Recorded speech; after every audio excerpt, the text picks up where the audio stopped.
Snow was supposed to be quiet. It wasn't quiet now. Rounds tore through the white like claws, shredding plumes out of the valley walls, snapping past faces, pinging off rock. Mason hit the ground so hard his teeth clicked, shoulders smashing into an ice-crusted boulder barely big enough to hide a backpack, never mind a full-grown man in winter kit. Snow dust filled his mouth, and for a half-second he was aware of the taste of it. Cold, metallic, faintly dirty, before everything narrowed back to the noise. Contact left. Contact right, someone shouted over the short-range net, words chopped by the bark of rifles. Traces stitched arcs across the valley, bright lines in the pale air. Mason risked a glance over the top of the rock and saw muzzle flashes peppering both ridges, staggered in depth, tiered like stadium seating.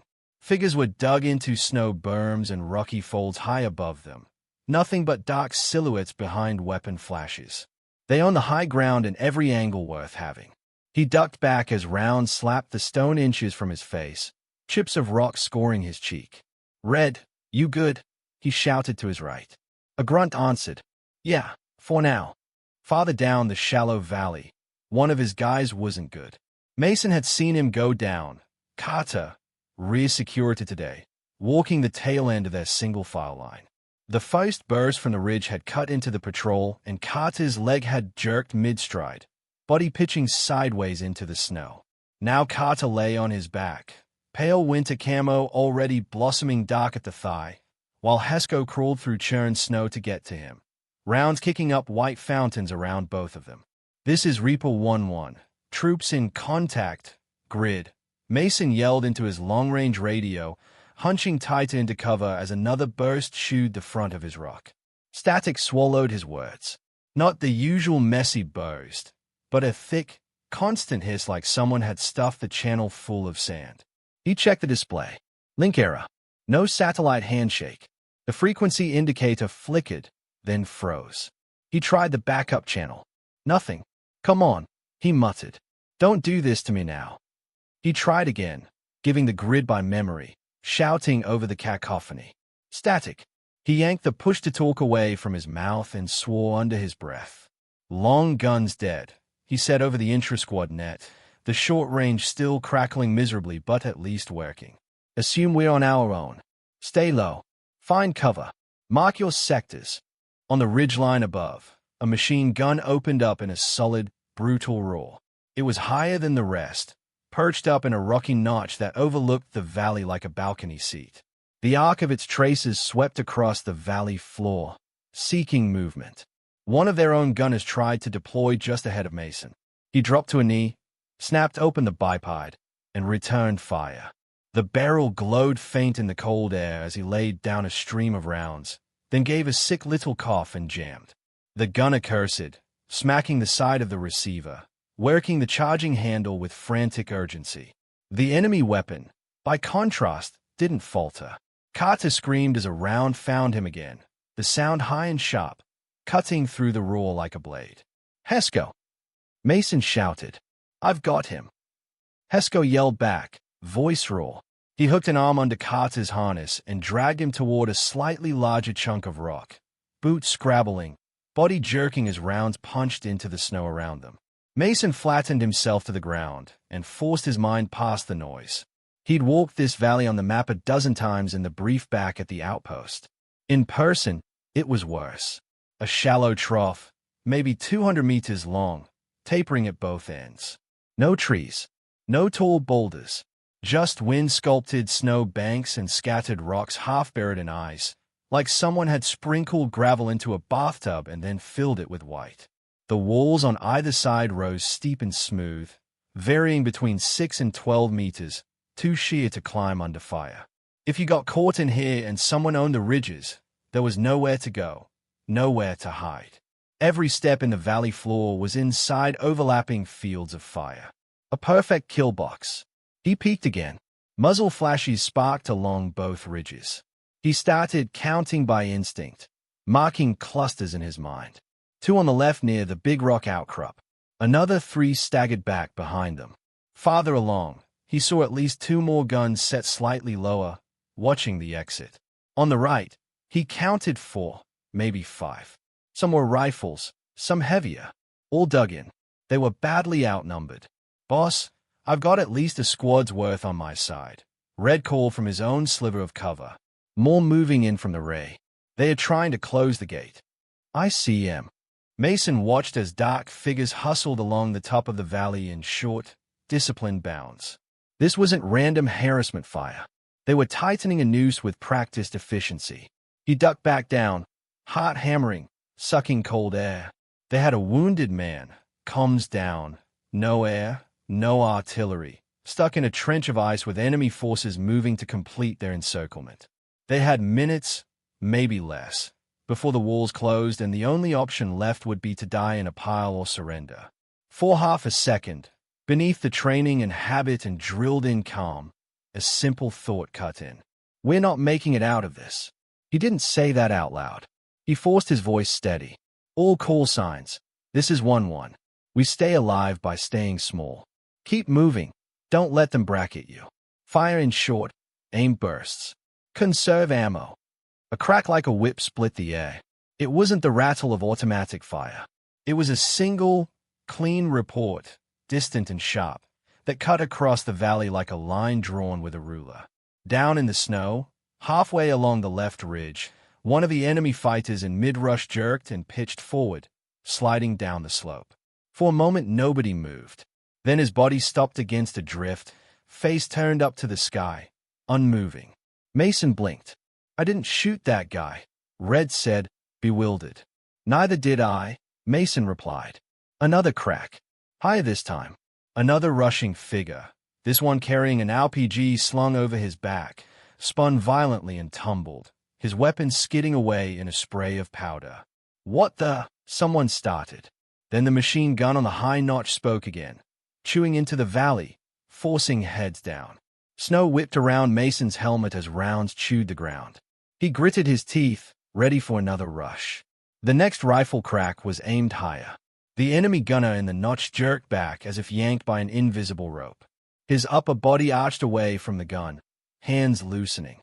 The heavy weapon clattered forward onto its bipod, firing a last, wild burst into the sky before it went silent. For a second, everything seemed to hesitate. On the ridges, enemy fighters looked toward the notch, then back into the valley, confusion written even in their distant outlines. More single shots, spaced, precise. Each time Mason tracked the sound, tried to triangulate the source, but the echo bounced off the rock and snow, smearing the direction. All he could say was that it came from somewhere up and beyond the ridges, high in the mountainside. In rapid succession, an enemy radio man went down, his hand still clutching the handset.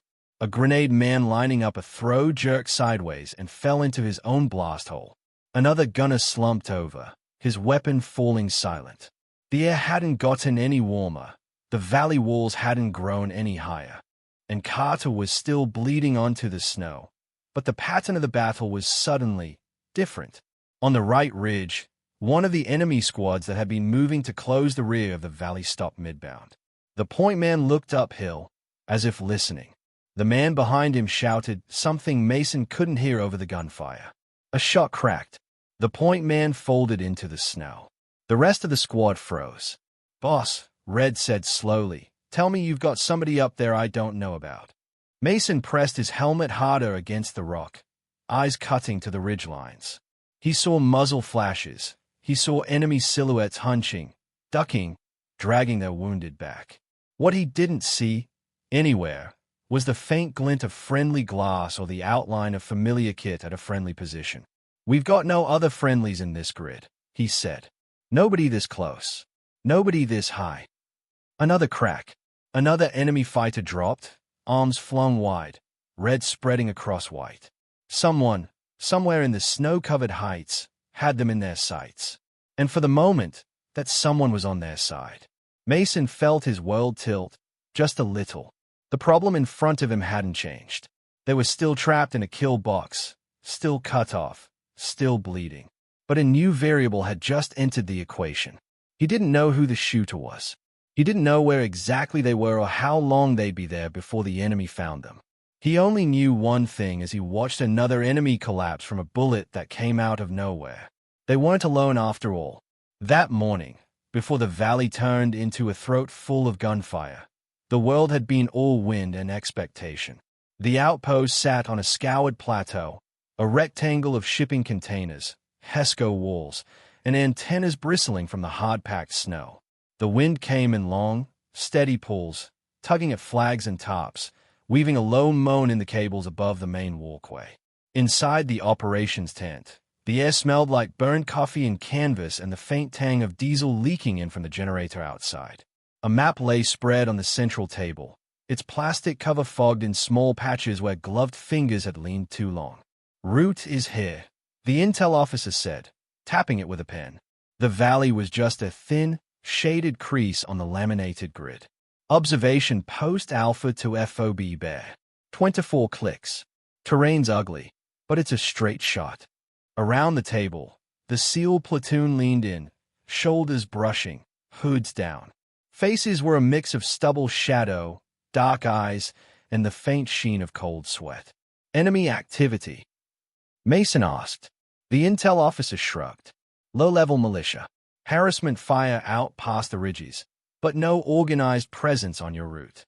We've had drone overwatch for the past 2 days. Nothing big." Red snorted softly. "Nothing big," he repeated under his breath. The intel officer heard him and frowned. "You got something to say?" Red shook his head.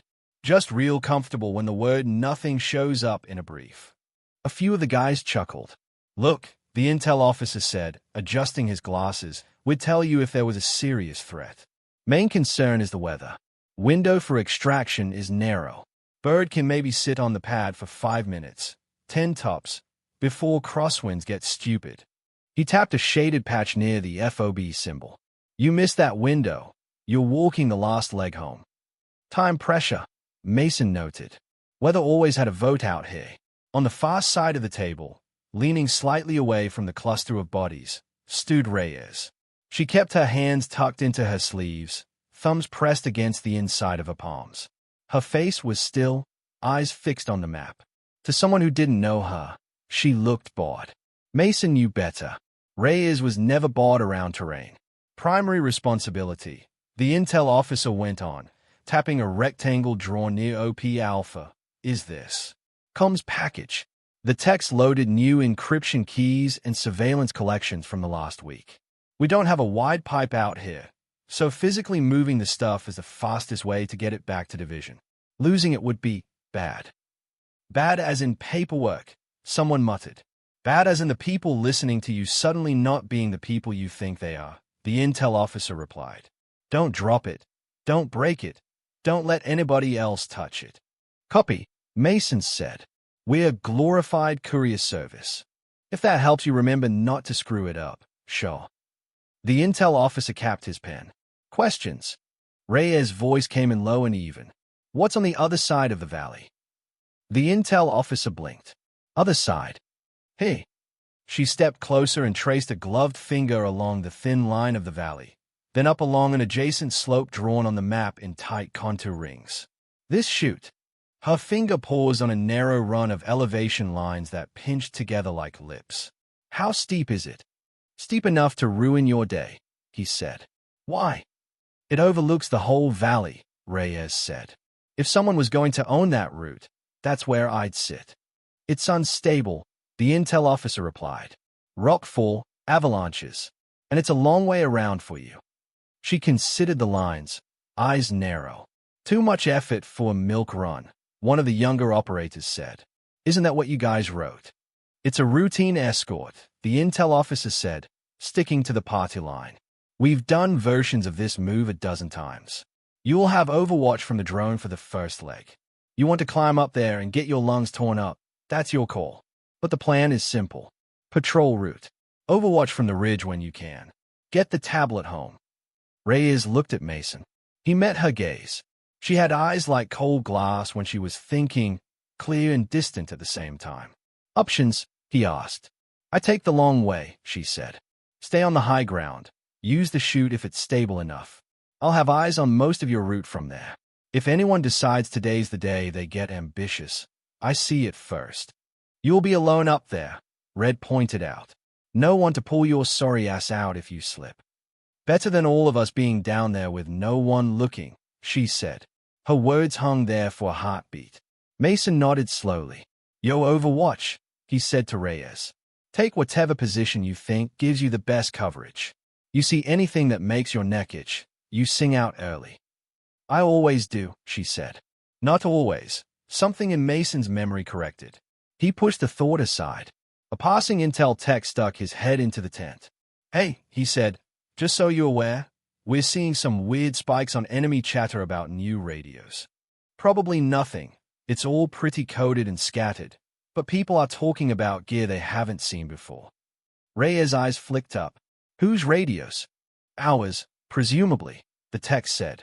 Look, it's vague. I'm just saying don't lose the tablet. The bad guys want to get smarter. Don't help them. Copy, Mason said. We'll keep it on a leash. The brief broke up. Men reached for weapons, helmets, gloves. Outside, the wind hit them like a physical thing, curling around ears and under collars. In the gear room, Reyes checked her rifle in silence. Bolt back, chamber clear, magazine seating. She laid out 4 mags on the bench, slid them into pouches in a practiced movement, slid a thin thermal mat into her pack. Rangefinder, small notebook with distances scribbled in pencil from previous days. Red came up beside her, adjusting his own sling. You sure about the joyride? He asked. Which one? The one up the slide of death. You don't have to prove anything. It's not about proving anything, she said, eyes on the rifle. It's about seeing. He hesitated. You know some of the guys. I know what they say, she cut in softly. He shut his mouth. They all knew the story, because stories like that had a way of getting told whether you wanted them to or not. Different versions filtered through the platoon. A village, a rooftop, a shot she hadn't taken, a teammate who stepped into an alley 2 seconds too early and paid the price. Some said she'd frozen. Some said she tried to warn them and been ignored. The official version was dry and clean and sat in a report folder somewhere. The unofficial version traveled in half phrases and shrugs. Reyes slung her rifle, adjusted the straps, and stepped out into the wind without another word. They left the outpost in a staggered line, boots crunching on old snow. The sky was a flat, washed-out blue, the sun a cold smudge behind high cloud. Their breath steamed as they moved, disappearing into the air. Mason led, eyes moving between the route on his small device and the terrain in front of him. Behind him, the rest of the patrol stretched out, dark shapes against the bright, each man carrying his own weight of gear, weapon, worries. Reyes peeled off early, breaking left toward the jagged ridgeline. Mason watched her climb for a few seconds, small against the dark rock. On the ridge, she moved differently, slower, more deliberate.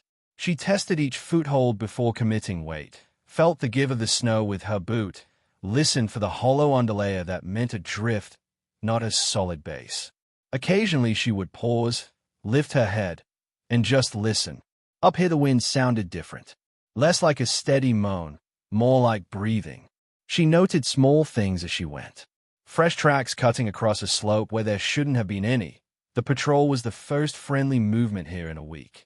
The tracks weren't theirs. They were older, but not by much. Maybe a day. Snow on a boulder brushed aside in a wide arc, exposing rock scarred by recent impacts. Someone had used this as a firing point, then moved on.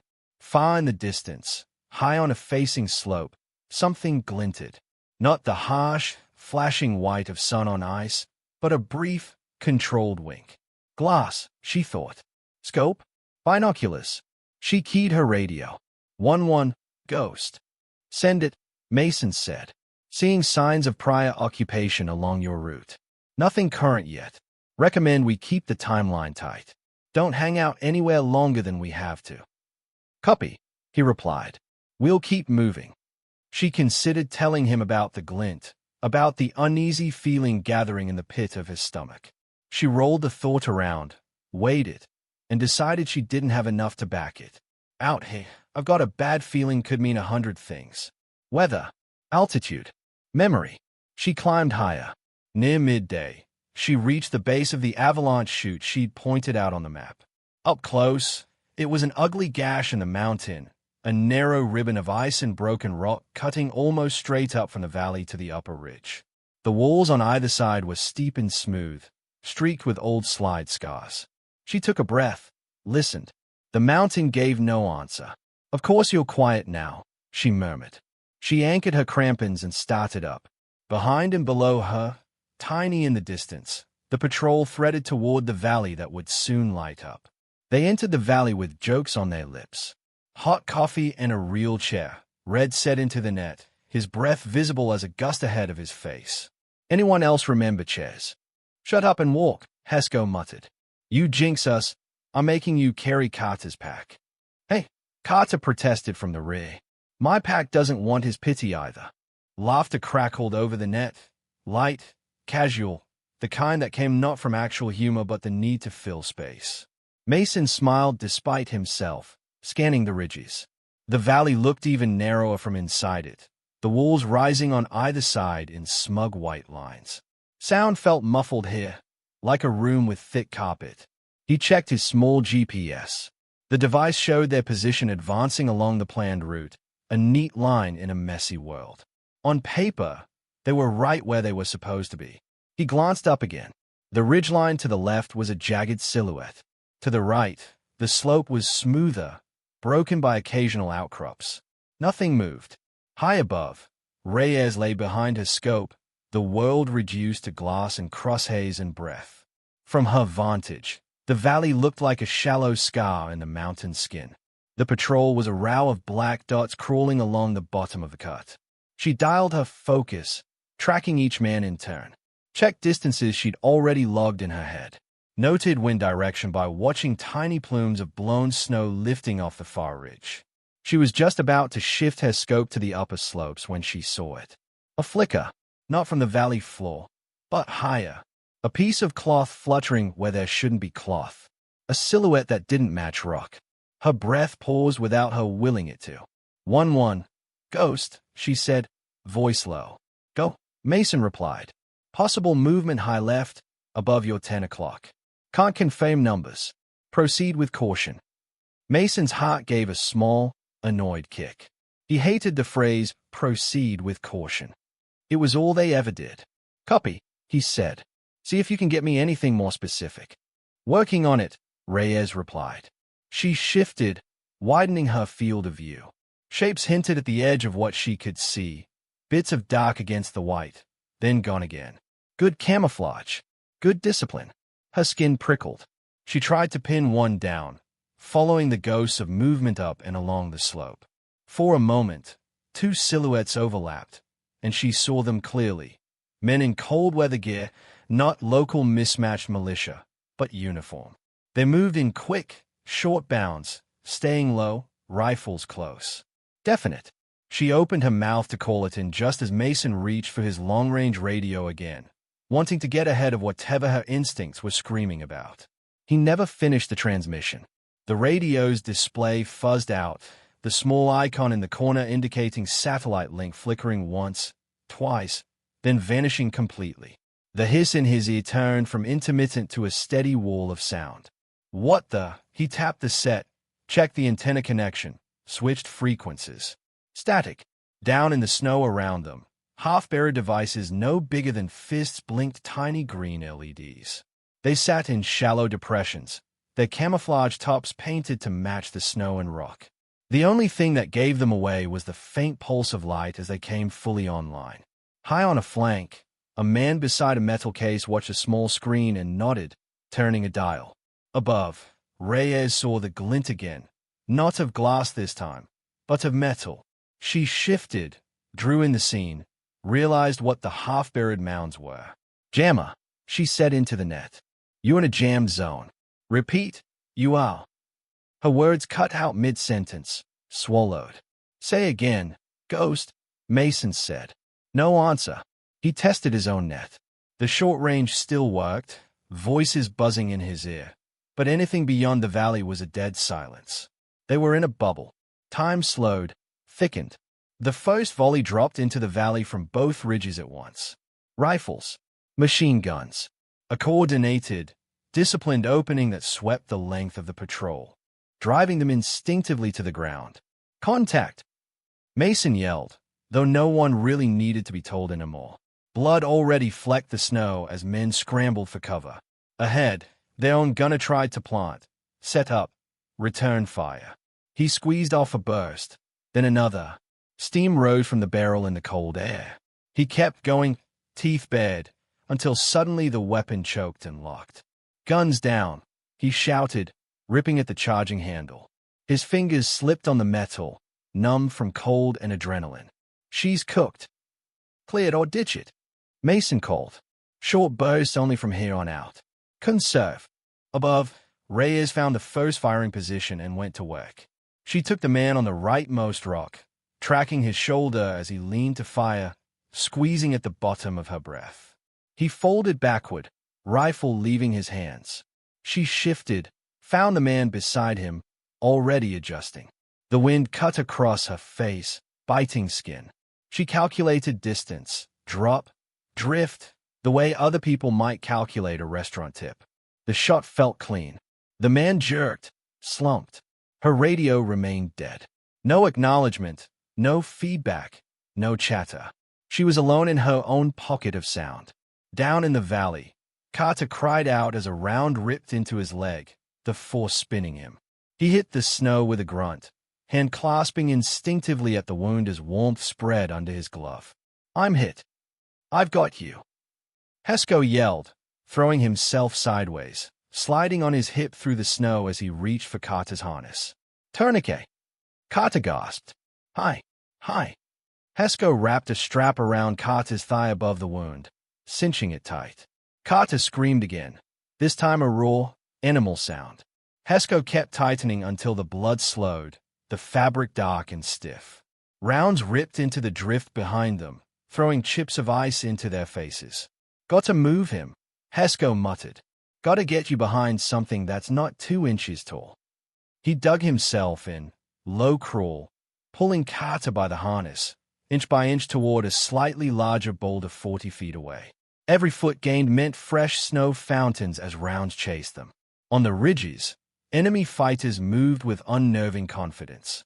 They dropped into pre-cut snow steps, using small trenches carved earlier, moving laterally along the slopes under cover.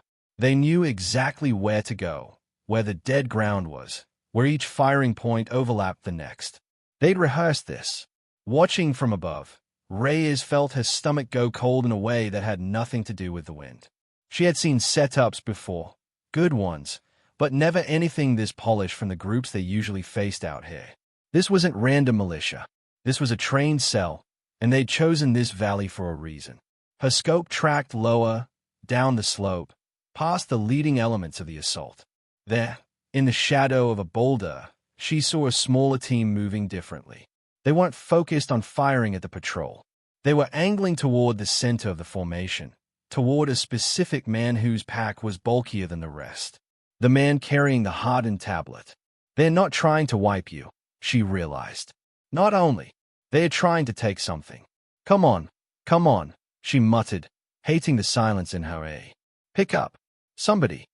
She prioritized on the fly, taking the spotter who was directing fire onto the man with the tablet. The shot punched him back, hand still raised, finger pointing mid-gesture.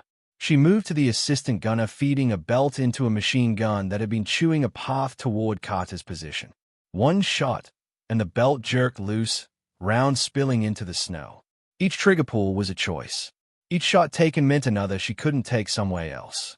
The snow squall rolled in like someone pulling a curtain across a window. One moment she could see the valley, crisp and sharp. The next, a wall of white began to drift through, driven by a sudden gust of wind. Visibility dropped, distances smearing into a gray haze. For the men below, the world narrowed to the handful of meters around their faces. Sound turned directionless. Muzzle flashes became vague flares in the fog. "Eyes on left." Red shouted. "Negative," Mason answered. "I can't see past my own gun." Somewhere in the murk, Carter's breathing hitched, then slowed. Hesco slapped his cheek, trying to keep him awake. "Stay with me, man. You check out on me. I'm going to be really unhappy." "Can't." Feel my toes, Carter murmured. That's fine. You don't need toes. Toes are extra. The medic crawled over and slid in beside them, hands already pulling supplies from his pack. We've got maybe an hour on him, he said to Mason over the net, his voice clipped. Less if we don't get him off the X. I can slow it down, but I can't fix it here. Copy, Mason said. We're working on it. How? He didn't know. Above, Reyes adjusted for the snow, accepting that she'd lost the fine detail work. She could still see shapes, still hear the rhythm of the battle. The storm that hit her also gave the enemy cover to close in. If she stayed where she was, they'd eventually work out her general direction and send someone up after her. And even if they didn't, her current angle didn't give her enough flexibility to stop that small team moving toward the tablet carrier. The valley had turned into a gray, shifting mass, and she needed a better vantage to cut through it. Her gaze cut to the side, to the jagged mouth of the avalanche chute higher up the ridge. She'd told them it overlooked everything. Now it needed to. She thumbed the transmit switch on her radio anyway, more for ritual than hope. 1-1, Ghost, she said. I'm relocating, going higher for better angle. 2 mics out of the fight. Do not die while I'm gone. Static answered her, flat and uncaring. She smiled without humor, clipped the radio back to her harness, and began to move. Leaving the comfort of cover when the world is full of bullets was always an act of faith. Reyes backed out of a shallow snow scrape, keeping low, keeping the rifle tight to her chest. She slid along the slope until the rock face of the chute loomed above her, a vertical slash of ice and stone disappearing into the white. Close up. It didn't look climbable. It looked like a bad decision waiting to happen. She started climbing anyway. Each step was deliberate. Kick cramping into ice. Test. Shift weight. Drive the axe into a seam of rock where it won't blow out. Pull. Breathe. The wind funneling down the chute hit her harder, colder, tearing at the exposed skin around her eyes. Snow sloughed off the upper walls in intermittent sheets, pattering against her shoulders, slipping past her boots. She climbed with the world reduced to a narrow tunnel in front of her face. The valley and its noise faded behind a wall of stone and snow. For moments at a time, the only sounds were her own breath and the scrape of metal on ice. Halfway up, the mountain reminded her that she wasn't the only predator on the ridge. A chunk of rock exploded inches from her left hand, showering her glove and sleeve with stinging fragments. The sound of the shot reached her an instant later, a distant, flat crack. She pressed herself against the wall, heart suddenly in her throat, boots scrabbling for purchase. They've seen me. Another round hit higher, sparking off stone, spraying more rock dust. Whoever was shooting didn't have a clean angle. Yet, they were walking their rounds in, searching for that perfect line into the chute. Reyes gritted her teeth, keeping her head low, tracking the impacts as best she could. The shooter was good. The grouping was tightening, but each shot still hit rock, not flesh. Gravity joined the fight. Her rangefinder, clipped to her harness, took a glancing blow from one of the fragments. The cord snapped. The device thumped against her chest once, then dropped, sliding past her boots, bouncing off ice, and vanishing into the whiteness below. She watched it go, a brief, sinking feeling hitting her gut. Great, she thought. That will make this more interesting. Without the rangefinder, she'd have to rely on rough estimates and the scribbled notes in her head. It wasn't impossible. It just narrowed the margin for error. She forced herself to breathe slowly, to keep moving. At a tiny ledge barely wider than her boots, she paused, pressing her helmet against the ice. She ran the route ahead in her mind, visualizing the last section of the climb, the perch she'd glimpsed from below. Another shot hit near her shoulder. Chips of ice spattered her cheek. Yeah, I got it, she muttered. You want me dead. Get in line. She moved again, faster now, trusting feel over caution. Her fingers went numb inside her gloves. Arms trembled from the strain of pulling her own body weight and kit up the vertical. The muscles between her shoulder blades burned. Down in the valley, the fight went on. Mason's world had shrunk to the span between one rock and the next. He could see maybe 10 meters through the spinning snow. Enemy fire came in bursts, probing, testing. Their own return fire had dropped in volume as reality set in. They did not have unlimited ammunition. "Mad count," he called over the net. "3," Red answered. "Plus what's in the gun?" "2," Hesco said, voice tight. "And I'm not leaving this idiot to go shopping." "1.5," the gunner muttered, still working his temperamental weapon. "I've got 4," Mason said. "We're going to start redistributing. Nobody goes dry." The medic leaned over Carter again. "Is fading," he said quietly. "I've done what I can here. We need movement or miracle." "Working on both," Mason replied. He found himself thinking about the hidden shooter again, the unseen rifle that had started picking their enemies apart. Whoever that was, their shots had gotten less frequent. Maybe they were repositioning. Maybe they were dead. He pushed the thought away and focused on what he could control. Keep people low, keep them moving when they could, keep them breathing. High above, Reyes hauled herself the last few feet up the chute. Her boots slipped on a patch of bare ice. For a second, her world tipped sideways. Her hand, slick with melted snow, slid along the rock. She slammed into the wall, chest first, and knocked out of her. Her rifle banged against the stone. Something cracked, a spiderweb line appearing at the edge of her optics glass. She hung there, dangling by her fingertips and crampons, pain blooming in her ribs. For a long moment, all she heard was her own pulse roaring in her ears. Then training kicked in. One hand at a time, she found new holds, new purchase. She pulled herself up onto a small shelf near the top, collapsed to her knees, and rolled onto her back, gasping. The sky above the chute was a narrow slice of pale gray. Snowflakes drifted down, lazy, uncaring. Her optics crack sat like a dark vein in the glass, cutting across the upper right quadrant of her view. The center was still clear if she held her head just so. "Could be worse," she told herself. "You could be down there." She crawled the last few meters up and over the lip of the chute into a shallow bowl at the crest of the ridge. And the world opened.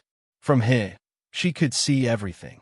The valley lay below her like a diagram, its full shape and depth laid bare. She could see the patrol's scattered positions, small splashes of movement against the white. She could see the enemy firing points on both ridges, the little networks of trenches and steps now obvious threads in the fabric of the mountain. Most importantly, she could see what the valley had concealed from lower vantage points.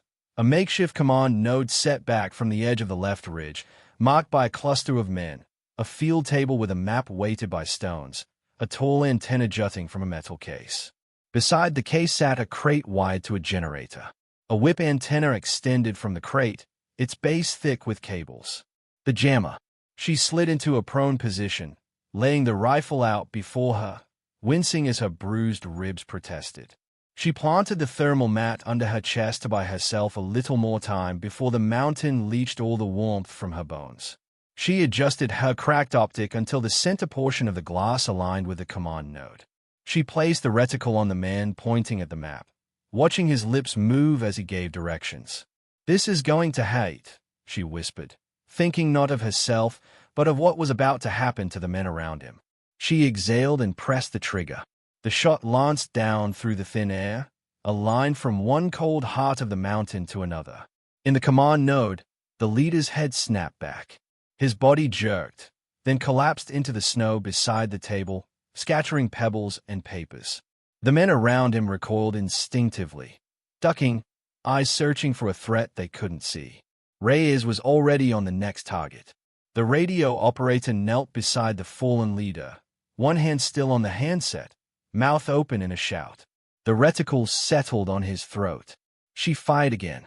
He fell across the leader's legs, the handset dropping from his grip, its attached cable going slack. Down in the valley, Mason didn't see the shots. He felt the change. The enemy fire that had been pounding their position paused as commands faltered. The overlapping arcs lost their cohesion. Where before the rounds had come in dense, controlled patterns, now there were stutters, gaps, hesitant bursts. Mason's eyes narrowed. "Now," he snapped. "We're moving. Short push uphill, left side. We get out of the bowl before they get their heads back." They moved. It wasn't elegant. It was a stumbling, gasping rush from rock to rock, one man up while another covered, bodies laboring under the weight of kit and cold and fear. Snow grabbed at their boots, tried to drag them down. The snow squall shifted, giving them brief glimpses of the ridges before closing in again. Reyes tracked them, even as she worked her way down the mental target ladder. She took the machine gun gunner whose weapon had been raking the wounded man's position, watching him slump to the side. His assistant grabbed the weapon, tried to muscle it back into use. She took him too, in a shot that felt almost uncomfortably easy. The enemy adapted. On the far ridge, a small drone lifted into the air, its four rotors buzzing. It rose hesitantly at first, then surged higher as its operator gained confidence. Its small camera scanned the slopes, searching. "Of course you have a toy," Reyes muttered. The drone hummed toward her ridge, wobbling slightly in the wind. It was small, hard to hit at distance, and as it climbed, its view of the battlefield widened. If it got high enough, its operator would see the subtle differences in snow where she'd climbed, the faint track of a movement up the chute, the disturbed patch where she now lay. She waited.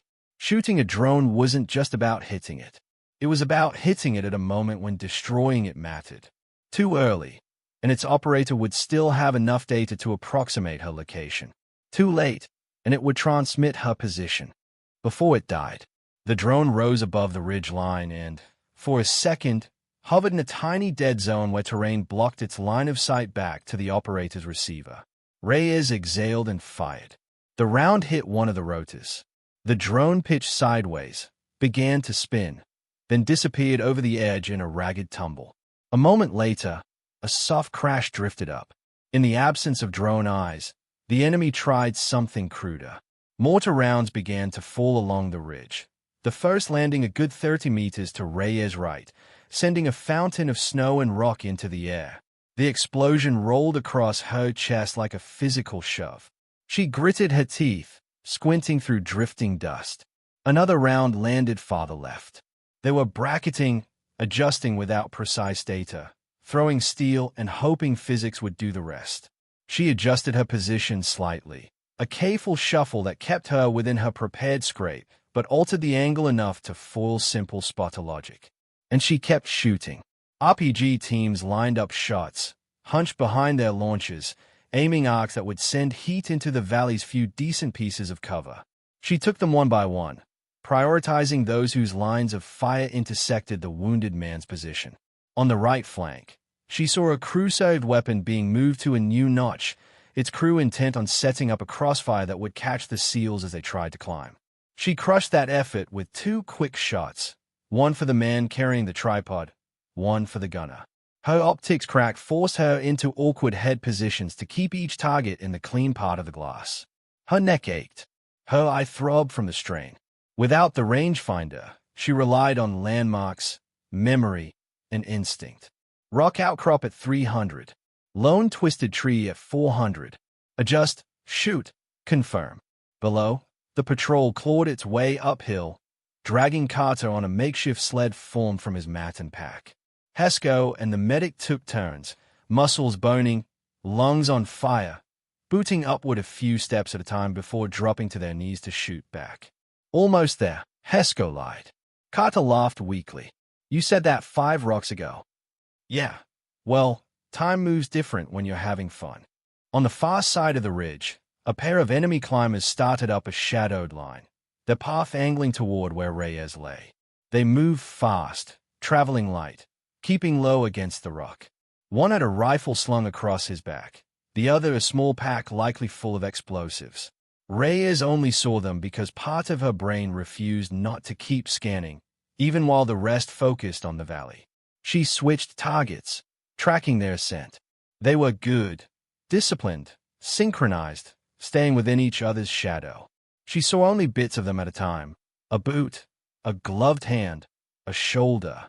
She waited until the first man paused to reach up for a new hold, his body extended, his chest visible in profile. She put a round through him, feeling only a small bump of recoil.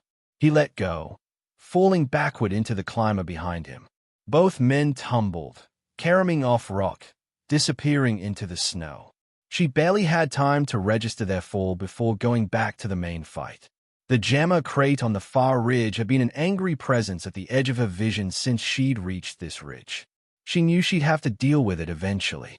Until it was gone, the patrol below was deaf and dumb to the outside world. But the angle was ugly. The jammer sat recessed between two rock pillars, somewhat shielded by the terrain.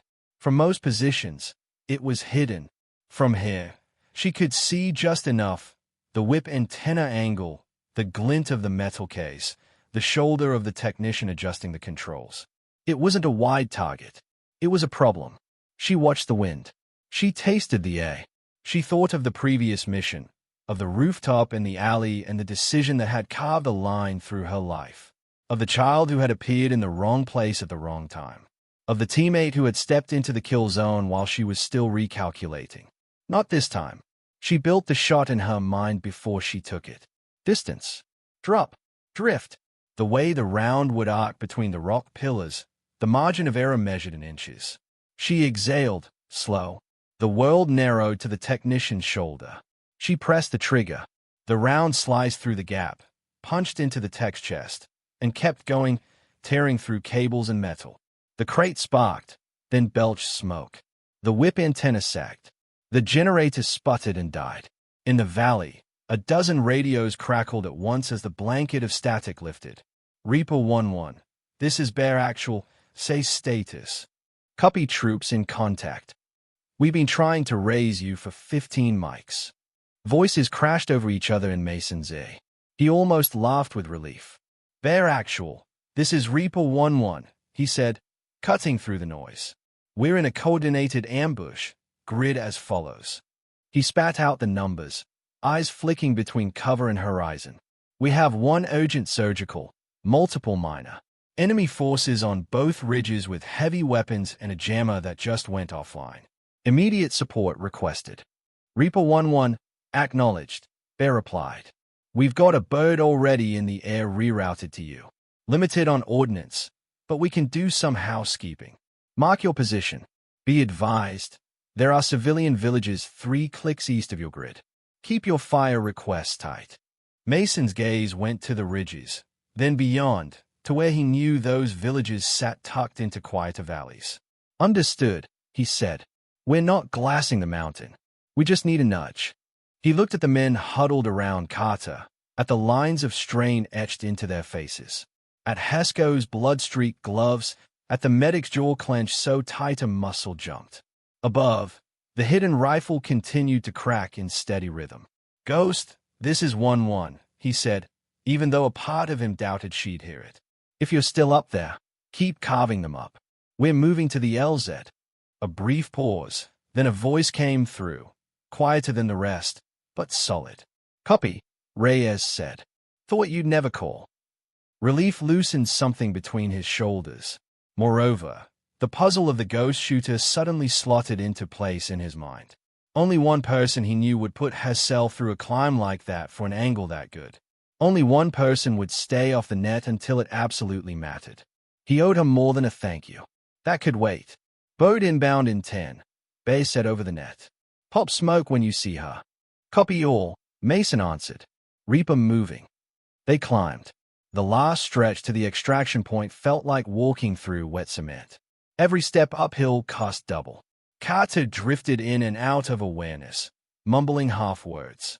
The medic checked him every few meters, adjusting bandages, checking for signs of shock. Rounds still snapped past them, but less often now. The enemy's cohesion had shattered along with their command and their tech. Individual fighters still shot, some out of stubbornness, some out of desperation, but the careful overlapped fire plan had dissolved. Reyes shifted roles seamlessly, her scope now searching for anyone who tried to follow the retreating patrol too closely. Twice she picked off small elements that tried to rush down the slope to cut them off. Each time, their bodies skidded to a halt in the snow, momentum spent. She felt the mortar rounds creeping closer again as the enemy spotters gradually refined their aim. One landed close enough that shrapnel pinged off the rock in front of her face like thrown nails. She flinched, then forced herself back into the sight picture. Fear could ride along, as long as it didn't take the wheel. Illumination flares popped high in the sky as the aircraft finally swept into position. Its engines were a distant roar, its shape a dark smudge against the gray. Reaper 1-1, tally you, the pilot said. Visual on enemy positions. What do you need us to hit? Mason looked up at the ridges, at the trenches and steps, at the men still firing.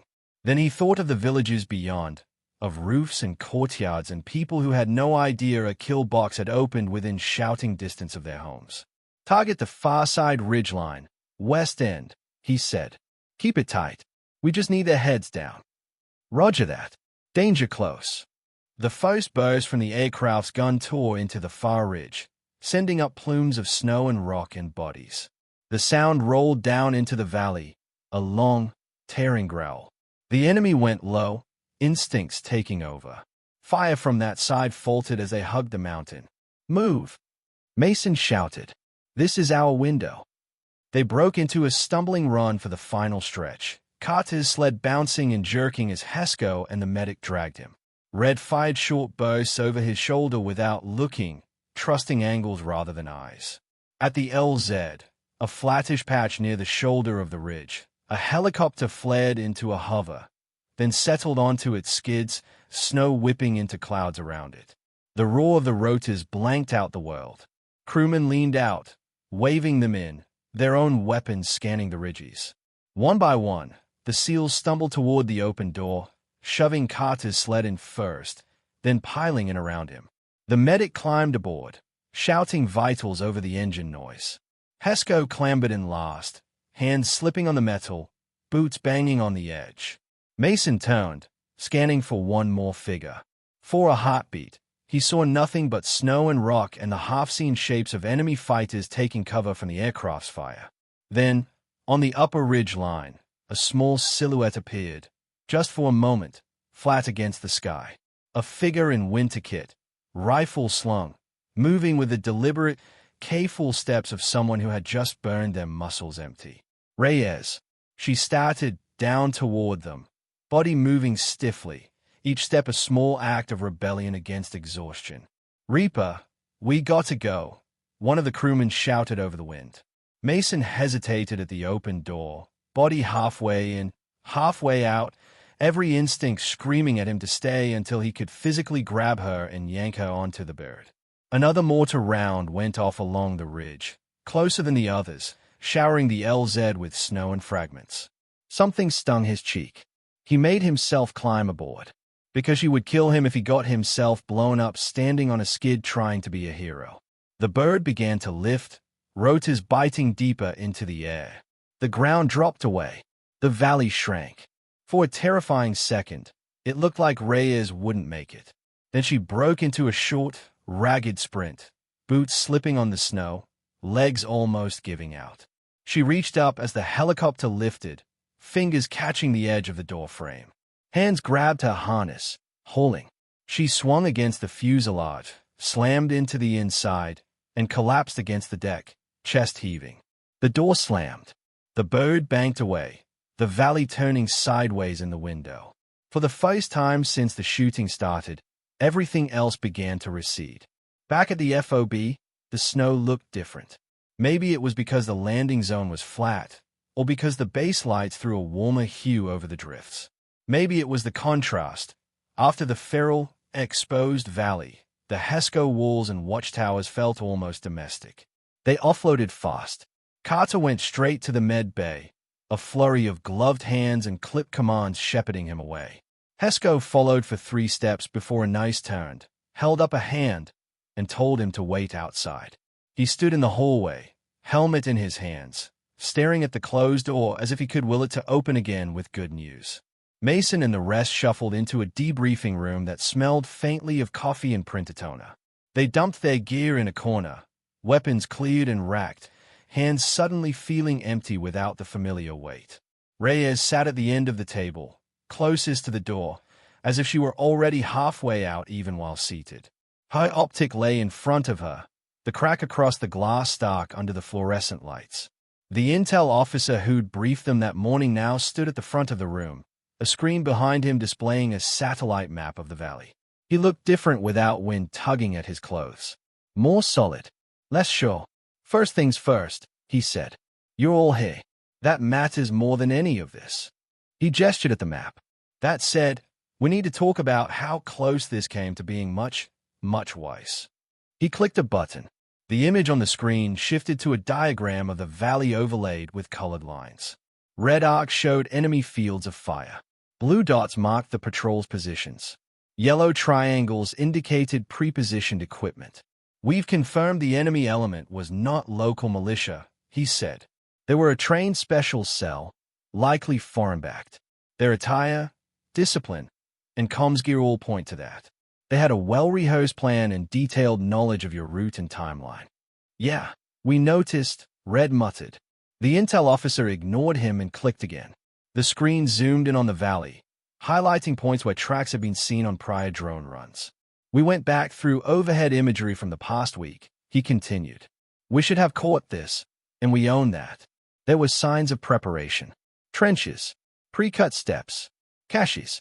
But the patterns didn't jump out until we knew what to look for. That's on us. Mason leaned forward. How'd they get our route? He asked. We only locked that in last night. The intel officer's jaw tightened. Short answer. A compromised local contractor, he said. We had a civilian logistics guy helping with movement schedules, someone we've used for months. He had access to your departure time and general route.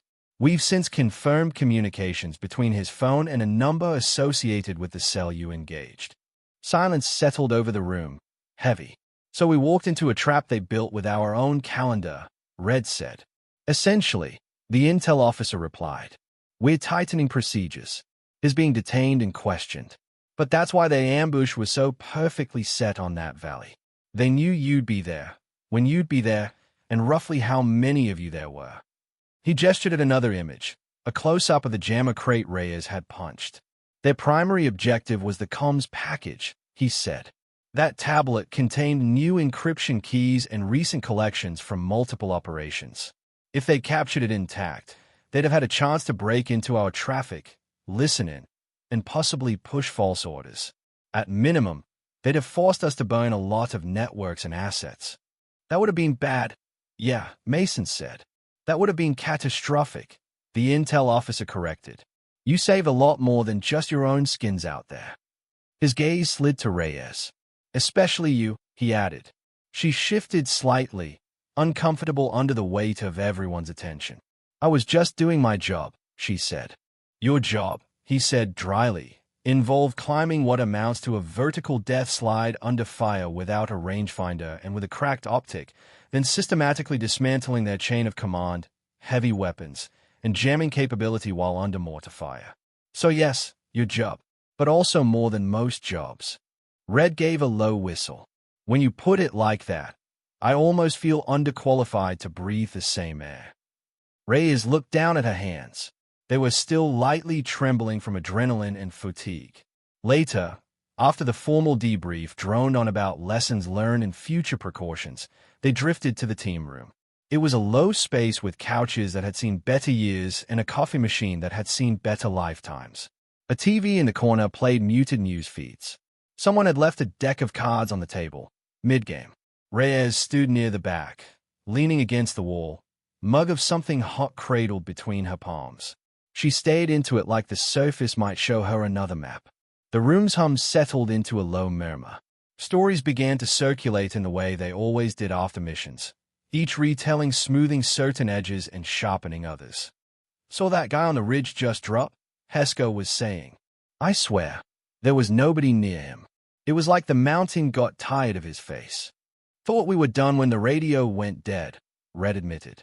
I was composing my last angry letter to command in my head. Mason drifted over to where Reyes stood. How's your side? He asked, nodding at her ribs. Bruised, she said. They are complaining, but they'll live. You climbed that chute like it owed you money, he said. She shrugged, eyes still on her mug. It was the best angle. That's not what some of the guys used to say, he said quietly. About your angle choice. Something flickered across her face then, a tightness around the mouth, a shadow behind the eyes. You want the real version? She asked. He considered. If you want to tell it. I probably should, she said, "or it'll keep getting told without me." She set the mug down on the table carefully, as if the act of putting it down marked a line she'd been circling for a long time. "On that last deployment," she began, voice low enough that the room instinctively quieted to listen. "We were overwatching a cordon around a village. Target was a mid-level facilitator. He liked to use kids as runners. We knew that." Her eyes focused on some middle distance only she could see. "He came out of a doorway with one of these kids in tow," she said. "Him, a rifle, one hand on the kid's shoulder like a leash.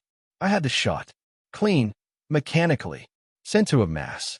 But the angle meant that if anything deflected, if he moved even a fraction, the round could travel through to the kid." She swallowed. "I had about 2 seconds to decide," she said. "I spent 1.5 of those recalculating. In that window, he let the kid go and stepped into the alley. One of ours moved up, didn't see him in time. He stepped out and fired. Our guy went down. By the time I took the shot, the target was already moving back through the alley. I hit him, but too late for my teammate." Hesko stayed at her, jaw clenched. Red looked down at his hands. "Official line was that I took him down," Reyes said. "Unofficial line was that if I'd shot sooner, our guy would still be breathing. People needed someone to blame. I agreed with them, in a way. I was the one behind the glass. So I took it. I didn't argue. But the part no one talks about is this. There was a 7-year-old standing under my crosshairs too." Silence settled again, heavier now, but not uncomfortable. Mason ran a hand over his face. "Today," he said quietly, "you had plenty of chances to trade civilians you couldn't see for enemy you could. You didn't. You chose to climb instead of calling in easy fire missions on their positions. You chose shots that took apart their ability to hurt us without flattening half the mountainside." She met his gaze finally. "I wasn't going to make that same choice again," she said. "Not like that. If there were non-combatants in those villages, they didn't sign up for our screw-ups." "You hesitated once," he said, "and you paid for it in your head 1,000 times. Today, you didn't hesitate. You just picked a harder path to avoid making everyone else pay for it instead." He shrugged, as if it were the simplest equation in the world. "You saved my people," he said. "You saved those villages. And you saved a whole lot of nameless folks who would have suffered if that tablet had gone the wrong direction. Whatever else you think you owe, that's a hell of a down payment." One by one, the others drifted closer. Hesko reached out and clapped her lightly on the shoulder. "I'm glad you were having an existential crisis on our side this time," he said. Red stepped forward, pulling a spare morale patch from his pocket, a small, worn rectangle of cloth. He set it down next to her cracked optic on the table. "For the ghost on the ridge," he said. She looked at the patch, at the optic, at the half-circle of faces around her. For the first time in a long time, the weight of their gazes didn't feel like judgment. It felt like something else, something like belonging. Later, when the noise of the base had dulled and the cold had settled back over everything like a blanket, Reyes walked alone to the edge of the plateau. The wind was gentler now, a steady push against her jacket, carrying the faint smell of exhaust and burned coffee from the FOB behind her. Ahead, the mountains lay in shadow, their lines softened by the early dusk. Somewhere down there was the valley. From here, she couldn't see its exact shape, but she knew its contours in her bones now. The shallow walls, the rocks, the places where blood had melted snow and then frozen again. The wind was already erasing their footprints, smoothing over the scars. Given enough time, it would be as if none of it had ever happened. The mountain didn't care. She did. She thought of Carter in the med bay, of the medic's prognosis that he'd likely keep the leg, if not all the strength in it. She thought of the local contractor being marched away in plastic cuffs, eyes wide and frightened. She thought of the enemy cell whose plan had wrapped around them like a noose, of how close it had come to closing. She thought of the moment in the chute where the world had narrowed to a cracked optic, a missing rangefinder, and a single, impossible shot. She breathed in, held it, and let it out. Behind her, boots crunched in the snow. Mason came to stand beside her, hands tucked into his pockets, eyes on the same distant valley. "You know they are already rewriting the story," he said. "Of course they are," she replied. That's what stories do. In some versions, you're going to be 10 feet tall, he said. In others, you're going to be invisible, just a mysterious sniper element on the debrief slide. She smirked. Invisible isn't so bad. It's what I signed up for. He glanced at her. Still, he said, for what it's worth, the men who walked out of that valley today know exactly why they did, and who made sure they could. The wind tugged at her hair, at the edge of her hood. The valley sat silent in front of them, a dark line now, nothing more. In the end, he said, echoing some half-remembered turn of phrase they'd heard from a narrator in a training video once, we walked out because someone stayed where nobody else wanted to be. She huffed a small breath that was almost a laugh. Yeah, she said softly. That sounds about right. They stood there in companionable silence for a while, two small figures on the edge of a wide, indifferent world, the memory of gunfire still fading in their bones. The snow kept falling. The mountain kept its own counsel. And somewhere, far below, the valley, once a kill box, now just another fold in the earth, sat quiet, its secrets carried away on the wind.